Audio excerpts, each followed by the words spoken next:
दोस्तों नमस्कार। नागौर से सांसद और आरएलपी सुप्रीमो हनुमान बेनीवाल विधानसभा में क्यूसर सीट हारने के बाद भी लगातार संघर्ष कर रहे हैं, लेकिन इस हार से उनको गहरा आघात लगा है। कई बार जनता के सामने अपना दर्द बयां कर चुके हैं, लेकिन अब बेनीवाल ने नागौर की जनता को हाथ जोड़ लिए हैं। बेनीवाल के साथ कुछ ऐसा हो गया कि वो राजनीति छोड़ने को मजबूर है। जी हां दोस्तों, बेनीवाल ने ऐसा कदम उठा लिया है जिसने हर किसी को हैरान कर दिया है। तो चलिए जानते हैं कि आखिर अब क्या कुछ होने वाला है और हनुमान बेनीवाल ने कौन सा बड़ा कदम उठाया है। दोस्तों, हनुमान बेनीवाल जो खुद को नागौर की राजनीति का बेताज बादशाह मानते थे, उन्होंने नागौर की जनता को हाथ जोड़ लिए हैं। एक बयान में उन्होंने कहा कि अगर आप वोट दोगे तो 2028 तक लड़ूंगा, नहीं तो हाथ जोड़ लूंगा और कहूंगा अब संभालो आप अपना नागौर और खिवसर।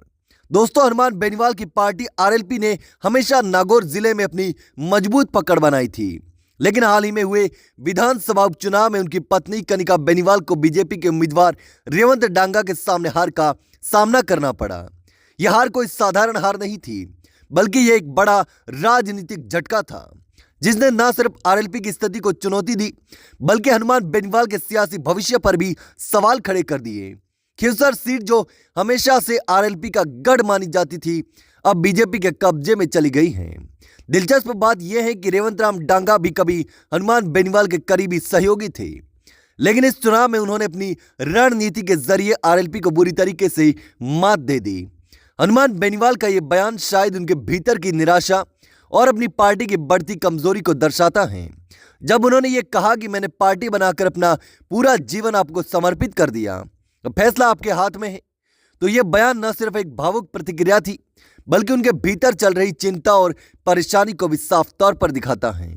क्या यह संकेत है कि बेनीवाल अब राजनीति से हटने का मन बना रहे हैं, या फिर यह उनकी राजनीति का हिस्सा है जिसमें वह जनता से समर्थन मांग रहे हैं? इस हार के बाद बेनीवाल के बदलते सूर्य दिखा रहे हैं कि शायद उन्हें अब यह एहसास हो गया है कि उनकी सियासी पकड़ कमजोर पड़ रही है। सियासी विश्लेषकों का मानना है कि खिवसर की हार ने बेनीवाल के लिए एक बड़ा खतरा खड़ा कर दिया है। क्या आरएलपी का अस्तित्व खतरे में है? क्या बीजेपी ने उन्हें पूरी तरीके से घेर लिया है? इस हार ने उनकी सियासी राजनीति को भी पूरी तरीके से हिला दिया है।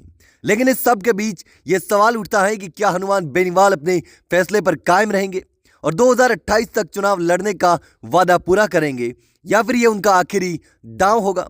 दोस्तों, आपको क्या लगता है? क्या हनुमान बेनीवाल राजनीति छोड़ देंगे या फिर अपनी पार्टी को नए सिरे से खड़ा करेंगे, फिर से नया संघर्ष शुरू करेंगे?